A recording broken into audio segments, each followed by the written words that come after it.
My brother took credit for my startup idea. So I registered the patent, sold it for millions, and left him jobless and broke. I'm a 29-year-old guy, and for most of my life, I believed my older brother was my best friend. Chris was everything I wasn't. Loud, charming, magnetic in a way that made people lean in when he talked. I was the quiet one with coffee-stained notebooks and a keyboard that clicked more than I spoke. We grew up in a modest two-bedroom house, and our parents' dusty garage became our innovation lab. I still remember the cracked concrete floor, the old fan humming in the corner, and the whiteboard where we scribbled startup names we thought were genius. In high school, we'd stay up late coding random apps or building mock websites. Chris would talk about pitching to investors someday, while I obsessed over clean code and scalable architecture. I thought we were a team. Him, the front man. Me, the builder. I wanted to believe we were building something real together. But somewhere along the way, I noticed a pattern. He'd take credit for our group projects. He'd quote my ideas in conversations and act like they were his own. I brushed it off. It's fine, I told myself. We're brothers. If he wins, I win. Last year, I started working nights at a warehouse, barely sleeping. But it gave me just enough mental clarity to finally finish something meaningful. A logistics algorithm that could cut delivery routes by nearly 30%. It wasn't flashy, but it was mine. I refined it for months in silence. When I finally told Chris, he was thrilled. Almost too thrilled. "This is the one," he said, slapping my back. "This is the one that's going to make us rich." And maybe he was right. I just never imagined the idea that would change my life would become the reason I lost my brother. A week after showing Chris my algorithm, he told me a friend from a tech firm was hosting a small investor mixer downtown. "We should go together," he said, his grin wide and convincing. "Just bring your laptop, I'll handle the pitch." I didn't think twice. That was our dynamic. He talked. I built. The night before the event, he texted that the meeting got postponed, said he'd still drop by to chat with a few people. I stayed home, debugging lines of code, sipping cheap coffee, thinking we were on the same path. Then, 2 days later, I saw it.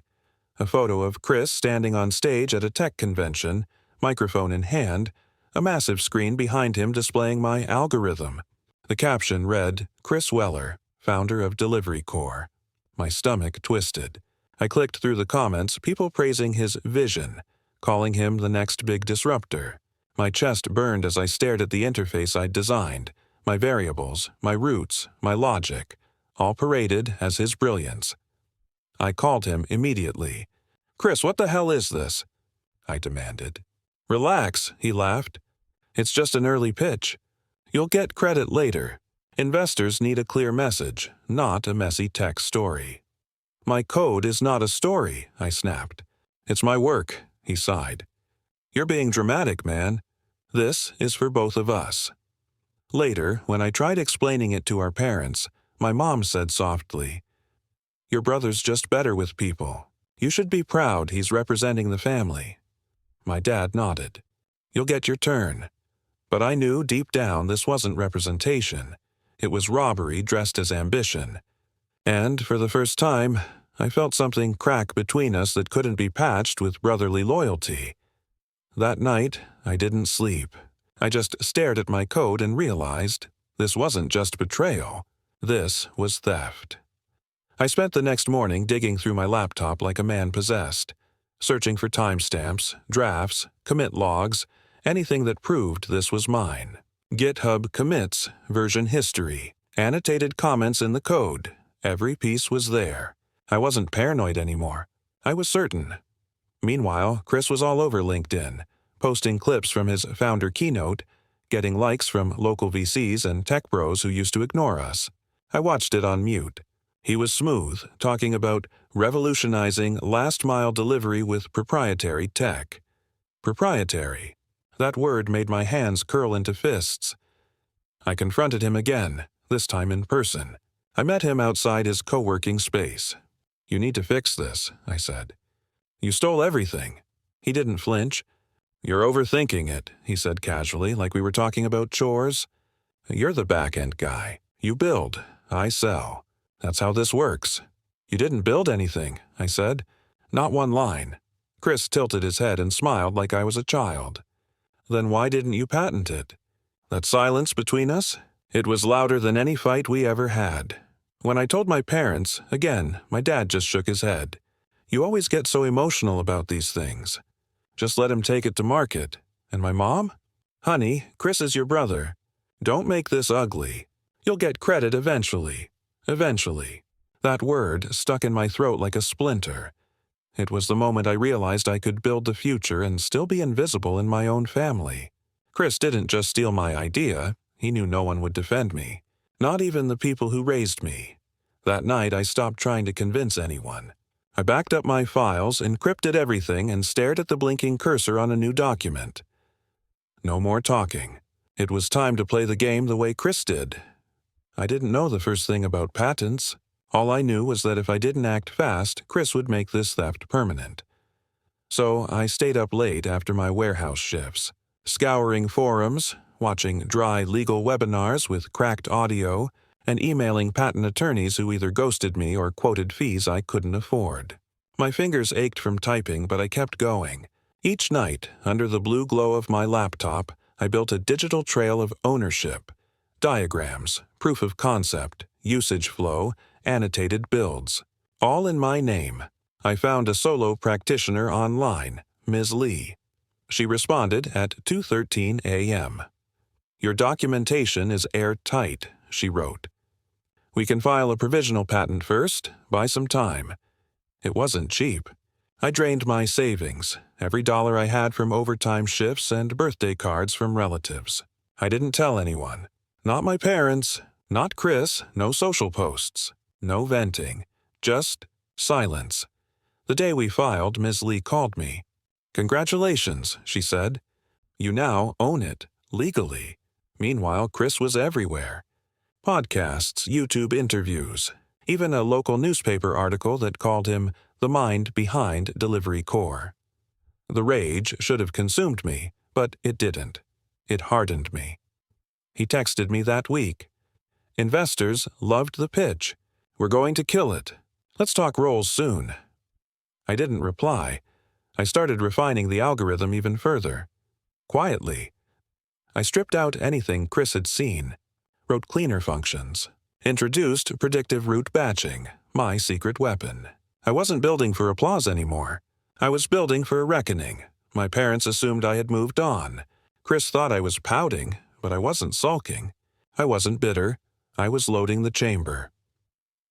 2 months after filing the provisional patent, I had what felt like my first full breath in weeks. No public launch, no press. Just my name, on paper, as the rightful owner of the algorithm that Chris had paraded as his own.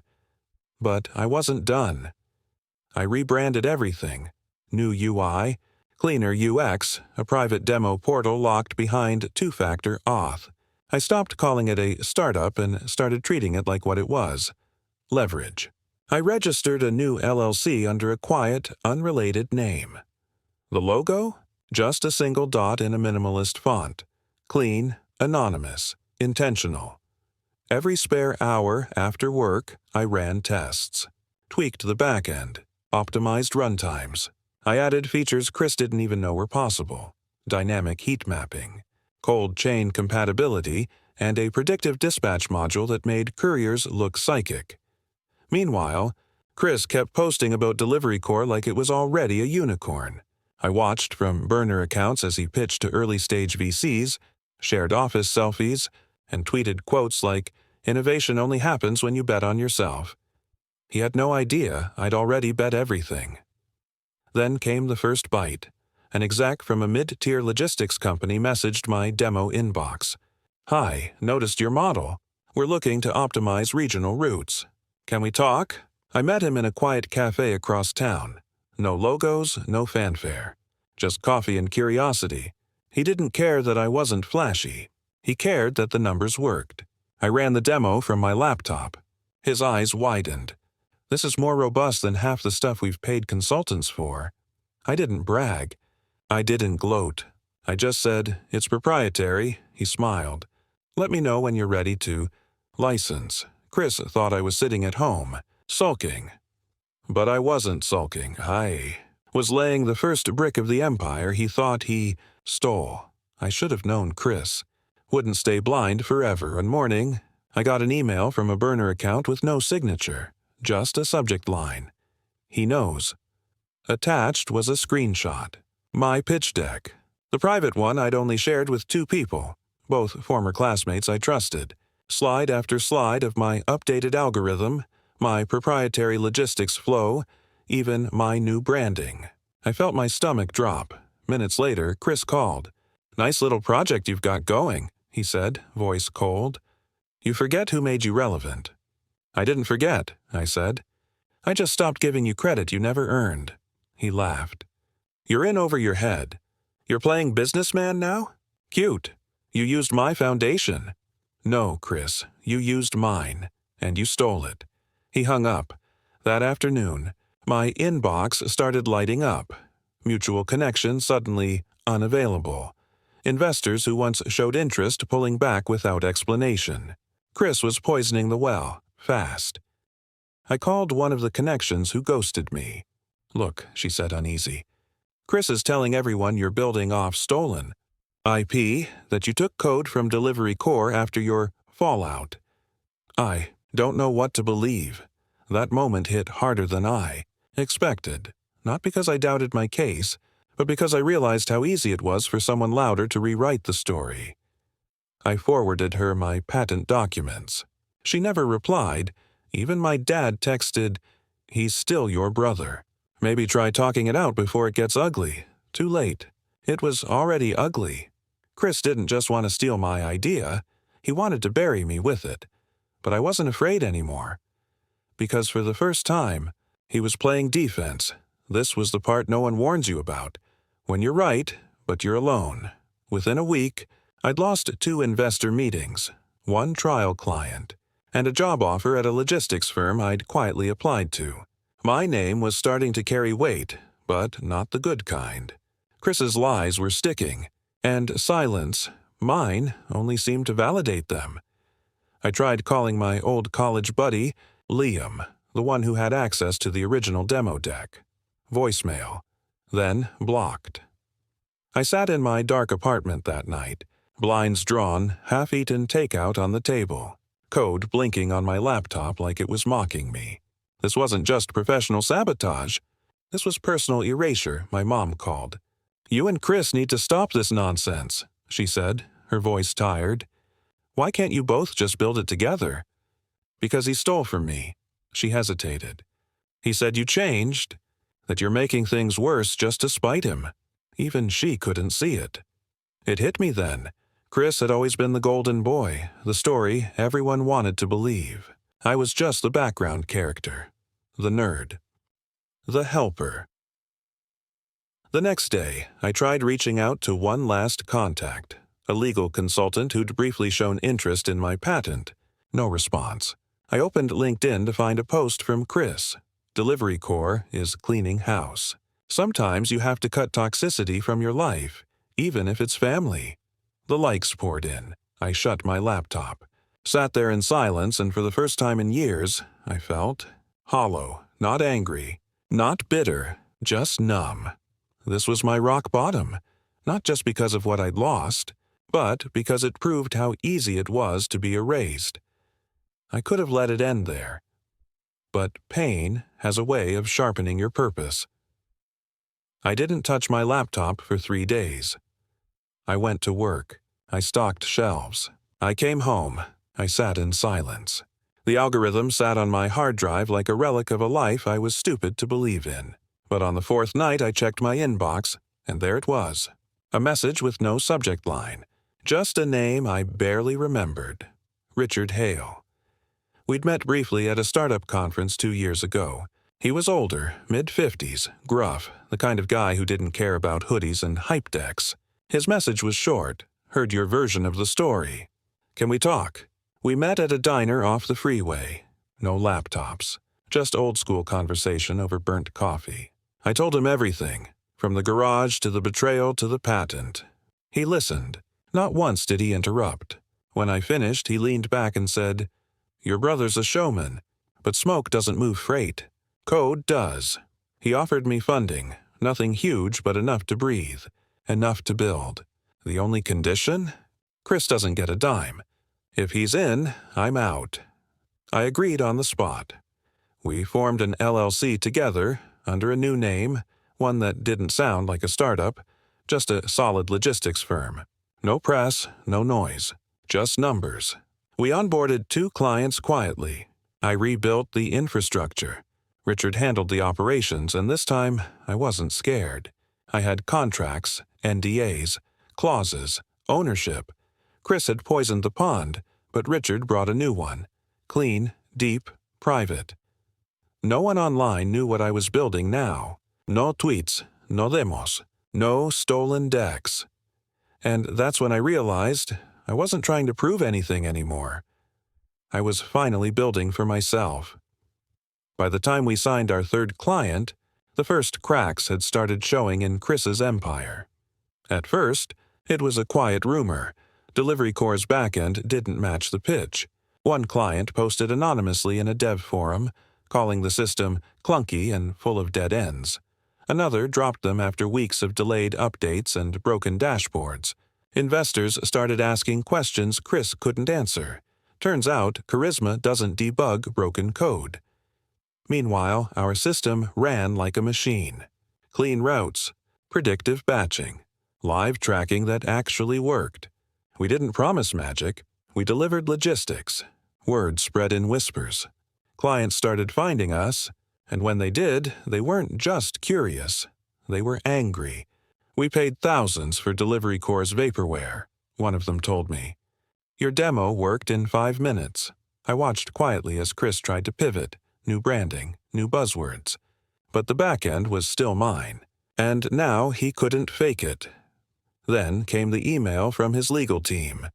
"You are hereby notified that your current platform infringes on IP owned by Delivery Core." I almost laughed. I forwarded them my registered patent, filed 6 months before Delivery Core was even a domain name. Attached were code logs, timestamps, source files, every line signed by me, their response. Silence. 3 days later, I got a call from a friend who still worked in Chris's orbit. His CTO just quit. Funding's drying up. He's scrambling. The next week, Delivery Core's website went down. Their socials went quiet. Chris stopped posting. The guy who once stood on stage taking credit for my work had no product left to pitch. For the first time, he couldn't talk his way out, and I didn't need to lift a finger. The truth had done the work for me. The offer came on a Tuesday. Buried between invoices and bug reports in my inbox, it was from a mid-sized logistics firm we'd quietly demo ED for 3 months earlier. They'd been watching, testing, double-checking. The subject line was simple: acquisition interest, confidential. At first, I thought it was a scam, but the attached letterhead was real. The numbers, even more real. Mid-7 figures for full IP rights, conditional on one thing: I stayed on as lead systems architect. They didn't want just the code, they wanted the mind behind it. I sat there staring at the screen, heart pounding, thinking about every night I coded in that freezing garage, every time Chris took credit, every family dinner where I was the afterthought, every moment I kept my mouth shut and kept building anyway. I called Richard. "You ready to cash out?" He chuckled.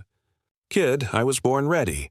We reviewed every clause, renegotiated equity retention, and closed in under 30 days. The morning the wire hit my account, I didn't cry. I didn't shout.